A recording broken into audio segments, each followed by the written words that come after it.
Hi, my name is Jamie Rue, and today I'm going to talk about The Dark Prophecy by Rick Riordan. Okay, so first I just want to say disregard the glare in my glasses. I'm trying out a new lighting setup. Clearly it's not working because of the glare, but I wanted my videos to be better lit. Should probably just buy actual lights. I don't have money though, so.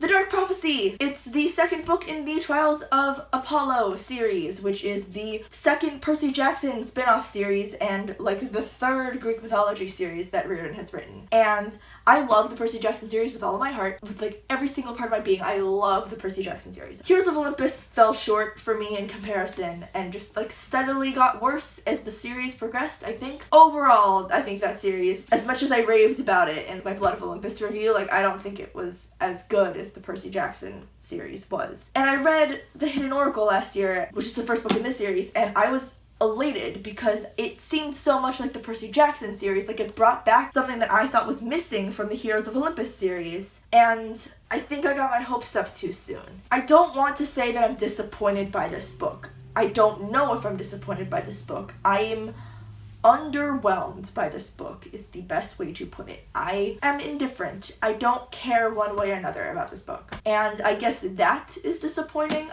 This is not to say by any means that it's a bad book. I don't think it was bad. It would take more than this for me to say that Riordan wrote a bad book. I just don't think he wrote a particularly good book either. I'm not going to spoil anything for the first couple minutes of this, so you can like watch through until I say that there will be spoilers. There will be mild spoilers for Heroes of Olympus. I'm just gonna go ahead and say that. And I guess a little bit for Hidden Oracle. After Heroes of Olympus, Apollo has been punished by being cast down onto Earth as a human, and this is the second book, so now he has to go in search of a second oracle, and also in search of Meg McCaffrey. And he is with, this is where the Blood of Olympus, Heroes of Olympus spoiler comes in, by the way. Maybe like don't watch this if you haven't read the last book. Leo and Calypso are now leading him to the next oracle on Festus.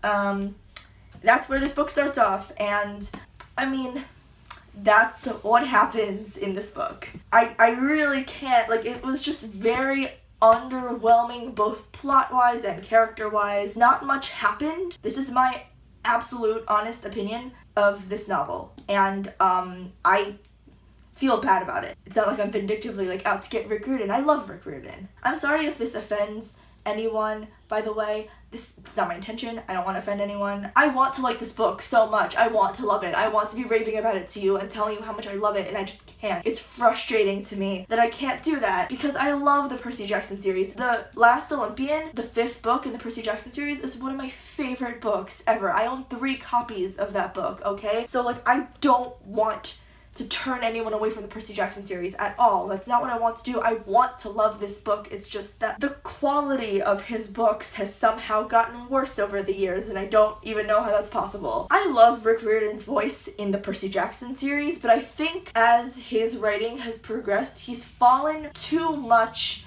into the kind of meta jokey but also serious text. Like, it's too much. He exaggerates that voice to the point where it's almost comical, and it's just not great to read. Like, it's not like so upsetting to me. I want to love this series so badly, and I was like so excited for this book because I loved The Hidden Oracle. I love Rick Riordan. I said this earlier. I love him so much, but I don't know what this novel was. I can't say that I really liked this. Did I hate it? No, I didn't hate it. It was an entertaining read. It was just also a very, very frustrating read. So if you're a diehard Rick Riordan fan, buys every single book, my opinion is not going to matter to you. You're going to go buy it anyway. But if you're more hesitant about it, if you're not the type of person who runs out and buys it immediately, maybe wait until it's out in paperback or just buy it on Kindle. Don't spend like $20 buying the hardcover. Alright, so for those of you who don't want spoilers, I recommend that you leave because this is about to get very spoilery. This book gave me whiplash. I was reading it and I did not know what emotions Apollo was feeling. One minute he'd be like super confident, all about himself, and then the next minute he's crying about what a terrible person he is, and then it's back and forth and back and forth. Here's the thing, it's like if you want your character to make a show of being confident, that's fine. It's just that the internal feelings need to stay somewhat consistent. He puts on the show of confidence 90% of the time, which is great, but that confidence also leaks into his personal feelings. His guilt never penetrates that. His guilt is very isolated to very certain moments when he's actually in danger and when it matters that he's feeling guilty. And that's a problem for me. There needs to be an edge of guilt somewhere continually throughout the novel. And it's not continually throughout the novel. It's like sporadically mixed into parts of the novel. She was so inconsistent as a character. The plot was so little happened in this novel. I got 3/4 of the way through and I thought I still had a whole half a novel to go. I didn't. It was absurd how little happened. They got to Indianapolis, they went to the way station, they found Meg, then they eventually went to the Oracle and like fought communists after that, and like nothing happened. I don't know what it is. Maybe it's just that the Heroes of Olympus conditioned me to like need these like giant plots and whatever, but this was underwhelming on every level. You know, in the Percy Jackson series, how they go on these big quests across country, not even across country, like even in Last Olympian, more stuff happened. Like you just got more activity happening like everywhere. I didn't get that in this novel. Like I know there are a lot of components. The hunters showed up and like stuff happened. I'm not saying like nothing happened, but it didn't feel like anything happened. It felt like it was very isolated. Book covered about 3 days worth of time. I don't know what it was. Calypso didn't have enough character development, and like I wish I'd gotten more of Leo and Calypso's relationship and like, how that was being affected, and it wasn't so ham-fisted in there. I wish she hadn't tried to make me care about Georgiana. I didn't, because I didn't care enough about Josephine and Emmy to care about Georgiana, so I wish she'd worked on that. What I absolutely loved about the Hidden Oracle was that you got all this personal development and personal growth and stuff from Apollo that you just didn't get in the Heroes of Olympus series. And I think it's because Rick Riordan is better at writing first person, and that still rings true to me. The whole emotional development thing that he tried to do, both within Apollo and in Meg, were so clunky. It's just, I don't know. I'm just so frustrated. And also Leo, like, said he was gonna stay at the way station and then immediately was like, I'm not staying at the way station. Calypso's like, what? And I'm also like, what? Rick Riordan just wrote himself into a corner and needed to write himself out of it. That's literally what happened. I don't know what to say. I don't know what happened. Did he like have a rough year? Like what? Even when they freed the Griffin and like everything, I didn't care. Everything was so clunky. Why was Apollo all of a sudden so trusting of, I don't even know how to pronounce his name, Letirius? Like why was he all of a sudden so trusting of Letirius? Like what? Oh, and also, can we talk about how some of the sentences just don't seem to make sense in this novel? I think it was edited poorly. I don't know what happened, but like for example, this passage, I'm gonna read this. How could a god of poetry and music be effective against a species whose ears were wedged under their armpits? Nor did the Belme fear or respect archery. They were sturdy melee fighters with thick skin.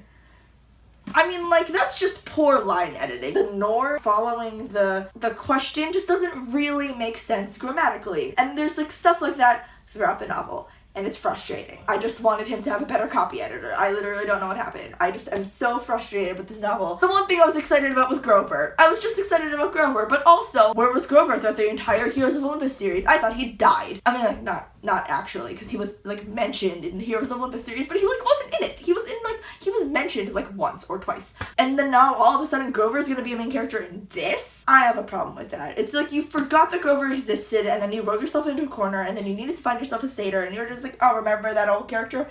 Pluck. All that being said, I liked the way Meg's character was portrayed. I thought she had a really, really great character. I liked Apollo's moments, both of confidence and of guilt. I just wish they were better synthesized, and they weren't so drastically dissimilar, as if he was just having constant mood swings. I liked the idea of the way station. I thought it was really cool, and I liked the goddess that gave him that quest to go save the griffins. That goddess's character was really neat. I don't know how Leo found out about that trap on the couch, but let's just pretend it's because he's the son of Hephaestus and move on with our lives. I liked that goddess. I liked aspects of this novel. I'm making it sound like I didn't like any of the novel. I liked it. I would tell you if I straight up hated it. It's just that my frustrations balanced out what I liked about this book so much that I'm indifferent and I'm mostly just mad. And I didn't fear Commodus all that much at all. So he needs to work on his villains, I guess, because Roman emperors aren't scaring me all that much. I wish things hadn't been so easy. The stakes didn't feel high enough. Apollo keeps ex machinaing his way out of things, and that's fine in like biblical text, not so much in like YA literature. Stop with all the divine intervention type stuff. Here's the thing, when you're writing, you have to raise the stakes. You have to make the reader feel like there's a legitimate chance that your protagonist will fail. I felt none of that. Absolutely none. The reason I like House of Hades, I felt some sense of legitimate, oh no, they are, spoilers for anyone who didn't read Heroes of Olympus, they are in Tartarus right now, okay? And Tartarus is the place that you don't want to be. There's a legitimate chance that something bad happens. There's a legitimate chance that someone could have died. And you can't really you can't raise the stakes more than the deepest pit of hell. There was absolutely no doubt in my mind that Apollo was going to succeed. And that's because Rick Riordan, I think, has become a very predictable, very formulaic writer. What he did with Percy Jackson was very innovative, I think, on terms of like the whole hero's journey type. He took the hero's journey and ran with it, but he made it interesting. I just don't get that from him anymore. I'm tired of the same plot and the same character types and the same voice over and over and over again. I just think Rick Riordan has wrung this particular storyline dry. I might be wrong, and maybe he'll blow me away with his next novel, and I genuinely hope he does, because I love Rick Riordan. But I'm underwhelmed with this novel, even though I don't want to be.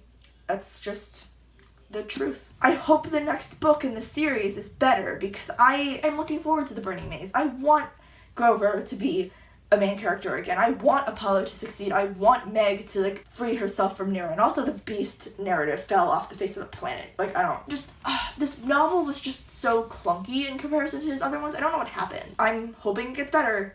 That's the only thing I can hope for. And this might be a really, really unpopular opinion. Please let me know if you think I'm wrong. But I don't think I'm wrong. I think that this was really not all that good. I expect better from Rick Riordan. Alright, so let me know your thoughts in the comments down below. I'm gonna go. Bye.